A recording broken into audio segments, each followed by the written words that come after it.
Soy la doctora María del Pilar Calva Mercado, mexicana, médico con especialidad en genética humana, subespecialidad en citogenética y maestría en bioética. Miembro de 4 academias de bioética a nivel nacional e internacional. Primera pregunta. ¿El embrión es un puñado de células o un ser humano? Los seres humanos tenemos nuestro material de herencia en el DNA, el genoma humano, organizado en 46 cromosomas en cada una de las células somáticas. Solo los gametos tienen solo 23. El primer evento en la formación de un individuo humano es la fusión del óvulo y el espermatozoide. Esto se conoce como concepción, fecundación o fertilización. Bioquímicamente, este proceso es complejo. Solamente un espermatozoide atravesará la membrana citoplasmática del óvulo. La singamia, que es la unión del pronúcleo masculino y femenino. En ese momento, 2 sistemas, el óvulo y el espermatozoide, dejan de funcionar en forma individual y constituyen un nuevo sistema, un nuevo genoma que comienza a operar como una unidad llamada cigoto o embrión unicelular. Una vez ocurrida la concepción, se observa un proceso vital que no se detendrá hasta la muerte del individuo. Evidencias genéticas del estatuto humano del embrión. Son 3. La primera, la individualidad genética del cigoto. Desde el momento mismo de la fecundación, inicia la existencia de una nueva vida, específicamente humana, dotada de un código genético único e irrepetible, no idéntico ni al del padre ni al de la madre. El proyecto Genoma Humano, quizás uno de los avances más recientes, ha demostrado que un ser humano es distinto a otro en menos del 1% de sus genes. Esto es lo que lo hace individual. Y esta realidad se observa desde que fuimos cigotos. Esto se debe, por una parte, a la segregación de los cromosomas homólogos, descrita por Gregorio Mendel, después confirmada por Watson y Crick, y recientemente por los estudios del genoma humano. Consiste justamente en que ese par de cromosomas, uno paterno y uno materno, se distribuyan de forma azarosa en alguna de las 2 nuevas células. Por otra parte, el entrecruzamiento o crossing over, bien estudiado en el proceso de la meiosis, consiste en que se intercambien de 3 a 8 segmentos en lugares diferentes en la formación de los gametos. Así, tanto la segregación como el entrecruzamiento, claramente estudiados por la genética, hacen evidente que el resultado de la concepción es un genoma humano completo, pero este genoma es además individual, es decir, esta combinación no ha existido, por lo tanto es un individuo humano sin lugar a duda para la ciencia. Durante el desarrollo embrionario, conforme se dividen y se especializan las células, nada nuevo es aprendido por el DNA, sino progresivamente muchas cosas son olvidadas. La información está escrita desde la primera célula y no será progresivamente escrita en otras. Esto no es una teoría ni una suposición, sino la información que la genética ha constatado sin lugar a duda.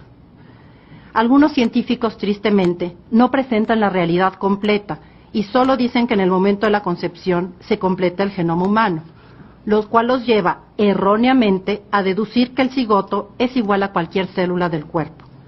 Han olvidado hablar de la individualidad, es decir, de la constatación de que el cigoto tiene una genética diferente a la de cualquier ser humano que haya existido, incluso a la de sus padres. Segunda evidencia, la continuidad de su desarrollo. Durante el desarrollo progresivo del embrión, desde cigoto, la primera célula se divide y se organiza sin cesar hacia su plenitud. Todo se realiza en tiempo según un proceso continuo e ininterrumpido, fijado por un programa inicial contenido en el genoma humano. Es necesario recordar que el carácter potencial de la información genética, por lo cual lo que está presente en el patrimonio genético no es formalmente el cerebro ni ningún otro órgano, sino únicamente el programa de su formación futura. Sin embargo, aunque no sea una presencia formal, tampoco se trata de una posibilidad abstracta e indeterminada, sino real, materialmente presente en la estructura química del ADN, además con sus características específicas e individuales. La ciencia nos conduce a afirmar que si ello no fuese humano, desde el inicio de su vida individual en la concepción, no se volvería jamás. Para quienes quieren redefinir el inicio del embarazo, como es el caso de esta ley, a partir de la implantación, habría que solicitarles, con todo rigor científico, que determinaran a qué especie pertenece el organismo en sus primeros días, pues sin duda es un ser vivo para la biología.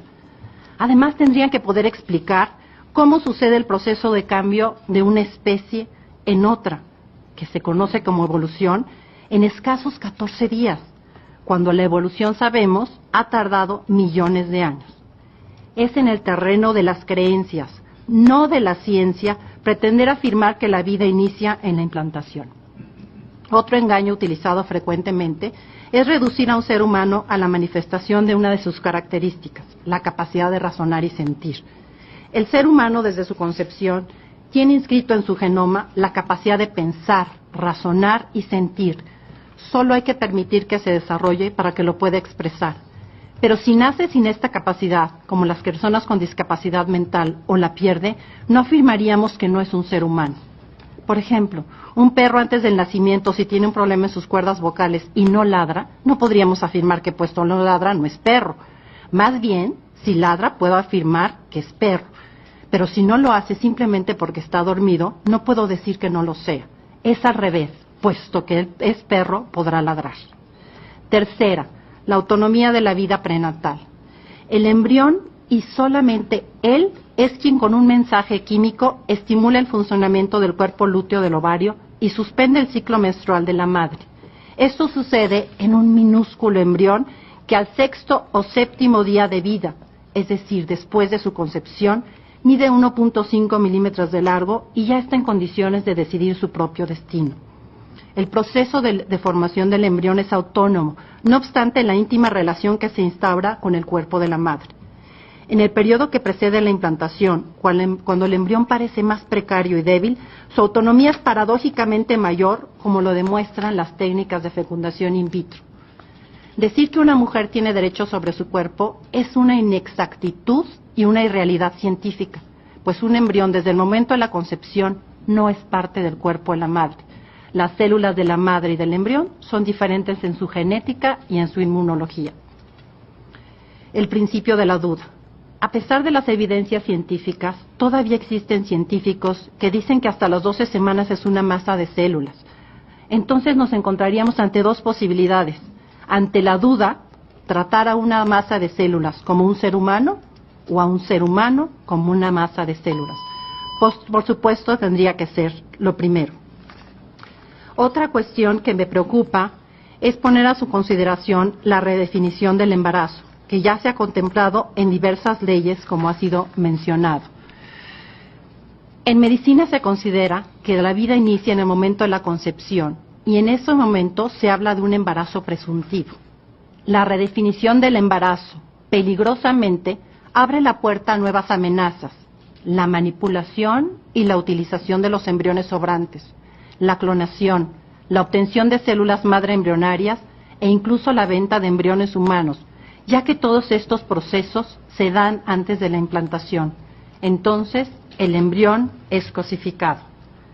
La ciencia debe servir al ser humano. Los médicos como profesionistas estamos para defender la vida y la salud y evitar las enfermedades, tratar siempre de curar a los enfermos y cuando no lo podemos hacer, debemos aliviarlos y consolarlos. Señores y señoras ministras, mi conclusión sería: el inicio preciso de todo ser humano es cuando la información genética necesaria y suficiente se reúne dentro de una célula, el óvulo fertilizado, y este momento es la concepción. Por lo tanto, toda acción sobre un embrión, desde el momento de la concepción, se realiza sobre un individuo humano, constatación de la genética humana. Muchas gracias.